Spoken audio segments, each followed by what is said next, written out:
Welcome to digital classes. और आज दोस्तों हम लोग डिजिटल क्लासेस में देखेंगे पाइथागोरस थ्योरम। ये पाइथागोरस प्रमेय जो है ये कई जगहों पे उपयोग होता है हमारे मैथमेटिक्स में। जैसे हाइट एंड डिस्टेंस हम लोग पढ़ते हैं, वहां भी साइन कॉस का जो चैप्टर हमारा ट्रिग्नोमेट्री है, त्रिकोणमिति, वहां भी इसका प्रयोग होता है। और ये जो तथ्य है ये हम लोग छठा क्लास के बाद से ही जो है बच्चों पर यह पाइथागोरस थ्योरम देने लगते हैं एनसीईआरटी के नॉर्म्स के हिसाब से। तो आज हम लोग बहुत सारी परेशानियों को हल करने के लिए यहाँ पर पहुंचे हुए हैं और आज हम लोग देखेंगे कि पाइथागोरस थ्योरम होता कैसे है और पाइथागोरस थ्योरम के लिए किस तरह की आकृति, किस तरह का शेप हम लोगों को जरूरत पड़ता है। तो फ्रेंड्स, सबसे पहले हम लोग देखेंगे कि यहाँ पर मैंने 3 ट्राइंगल लिया है। ट्राइंगल्स तो मैंने लिया है, ठीक है, लेकिन ट्राइंगल्स में खास बात क्या है कि यह समकोण होना चाहिए, यानी राइट ट्राइंगल होना चाहिए। यानी इसका एक कोई भी जो है वो एंगल वो 90 डिग्री का होना चाहिए। तो निश्चित सी बात है, हम लोगों ने पहले भी ये चीज पढ़ा है, पहले के भी वीडियो में मैंने ये चीज बताया था कि अगर एक इसका 90 डिग्री हो तो उसके बाद वाले जो भी 2 और कोण होते हैं त्रिभुज के, वो दोनों 45-45 डिग्री के होते हैं, 45 डिग्री के होते हैं। तो ठीक है, अब हम लोग उस पर ज्यादा चर्चा ना करते हुए और यहाँ देखते हैं पाइथागोरस का आज जो हम लोगों का टॉपिक है उस पर बातचीत करते हैं। तो पाइथागोरस में सबसे पहले फ्रेंड्स में ये बता दूं कि इसमें होता कैसे है। जैसे मैंने यहाँ पर 3 क्वेश्चन लिए हैं, number first, number second and number third. ये 3 क्वेश्चन मैंने लिए हैं और ये 3 क्वेश्चन को बनाने का कैसे बनाएंगे हम लोग। तो सबसे पहले ए बी जो हम लोग को नहीं दिया हुआ है, यहां पर हम लोग देखेंगे कि हमारा AC is equal to 5 centimetre दिया हुआ है एंड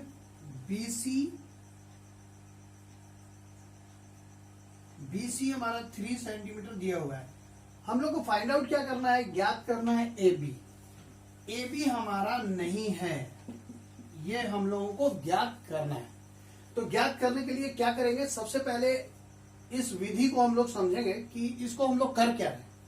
सबसे पहले जो हम लोग को नहीं ज्ञात है उसको पहले लिखेंगे। AB हम लोगों को नहीं मालूम है, जैसा कि हम लोग यहाँ फिगर चित्र में देख रहे हैं, AB हम लोगों को ज्ञात नहीं है। तो AB का स्क्वायर बराबर AC का स्क्वायर माइनस BC का स्क्वायर। अब फ्रेंड हम लोग यहाँ पर क्या देखेंगे कि AB का स्क्वायर, चूंकि हम लोगों को AB निकालना है, जो निकालना रहेगा उसको पहले लिखेंगे।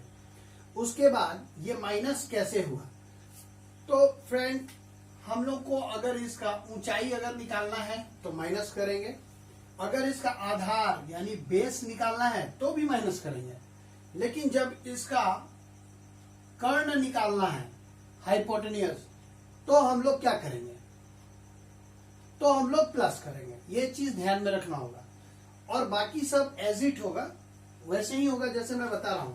AB सबसे पहले जो हम लोग को नहीं दिया हुआ है वो AB पहले लिख लेंगे, फिर AC का स्क्वायर माइनस BC का स्क्वायर। अब यहाँ पर सबका मान हम लोग इसमें बैठाएंगे। We put the value of the arms जो यहाँ पर दिया हुआ है। तो AC हमारा क्या दिया हुआ है, 5 स्क्वायर माइनस BC क्या दिया हुआ है, 3 सेंटीमीटर, इसका भी स्क्वायर। स्क्वायर का मतलब होता है इस डिजिट को इसी डिजिट से, सेम डिजिट से मल्टीप्लाई करना, यानी 5 इंटू 5 मल्टीप्लाई बाई 5 कितना हो जाएगा, 25 सेंटीमीटर माइनस 3 3 9 सेंटीमीटर। उसके बाद हम इसको माइनस करेंगे, कितना आएगा, 16 सेंटीमीटर AB। अब ये स्क्वायर जब इक्वल टू का इस साइड जाता है तो ये रूट में बदल जाता है, रूट में बदल जाता है। अब इस रूट को भी हम लोग सॉल्व करेंगे, मीन्स 4 इंटू 4 कितना होता है, 16। ये दोनों पेयर बना और AB हमारा कितना आ गया, 4 सेंटीमीटर। तो फ्रेंड्स मैं यहां पर लिख सकता हूं 4 सेंटीमीटर। तो आप लोग जरूर समझ गए होंगे। और पाठ्य पुस्तक से और भी कई क्वेश्चंस हैं इसमें, 7 क्लास में है, 8 में है, 9 में भी है और 10 में भी है। तो हम इसको जरूर एक बार बनाने का प्रयास करेंगे। अब दूसरे क्वेश्चन में हम लोग क्या देखते हैं, दूसरा क्वेश्चन हमारा बन जाएगा, ये जरूर बना के आप लोग देखें इस प्रश्न को। अब हम लोग इस प्रश्न में देखते हैं, इसमें भी हम लोग का क्या है, जैसे यहां पर हम लोग ने क्या किया था, माइनस किया था। अब हम लोग क्या करेंगे, अब हम लोग को क्या निकालना है, यहां देख सकते हैं XY हमारा 4 सेंटीमीटर दिया हुआ है और YZ 6 सेंटीमीटर दिया हुआ है। निकालना क्या है, XZ नहीं मालूम है, तो XZ जो नहीं मालूम है उसको पहले लिखेंगे, XZ का square is equal to YZ का स्क्वायर प्लस XY का स्क्वायर। इसलिए क्योंकि यहां पर अभी हम लोग को क्या निकालना है, यह सबसे बड़ी जो लाइन है इस लाइन को निकालनी है, जिसको हम लोग हाइपोटेन्यूस और हिंदी में कर्ण बोलते हैं।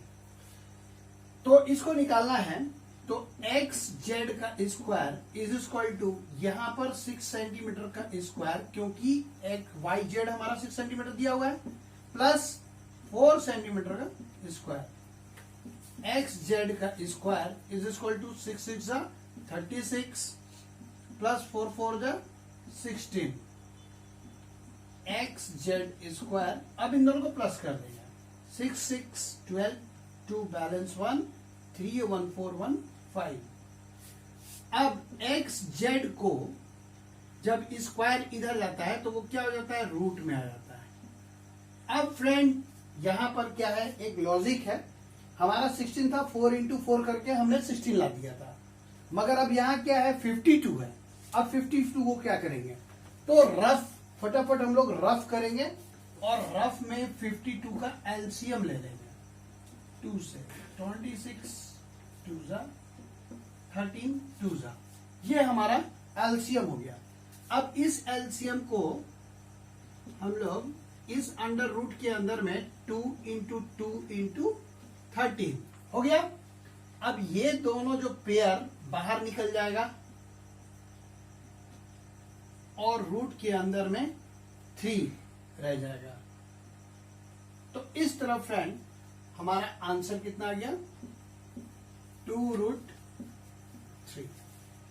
ओके, अब एक छोटा सा और कॉन्सेप्ट है जिसको मैं बताना चाहता हूं, वो ये है, minus minus is equal to plus, plus minus is equal to minus, minus plus is equal to minus and plus plus is equal to plus. इस कॉन्सेप्ट को हम लोग अच्छी तरह से याद रखेंगे और आने वाले वीडियो में हम लोग इस कॉन्सेप्ट पर बातचीत होगी, कुछ क्वेश्चंस बनेंगे और आप लोग उसको ध्यान से देखें। और जो आज मैंने वीडियो बनाई है उसको आप लोग फिर से अपने बुक से बनाने का प्रयास करेंगे। अच्छा लगे तो जरूर शेयर करें, सब्सक्राइब करें और अपना जो है मत मेरे साथ दें, ताकि मैं जो है अगला वीडियो और बना सकूं और मेरा भी उत्साह बढ़ते रहे। तो तब तक के लिए गुड बाय फ्रेंड्स।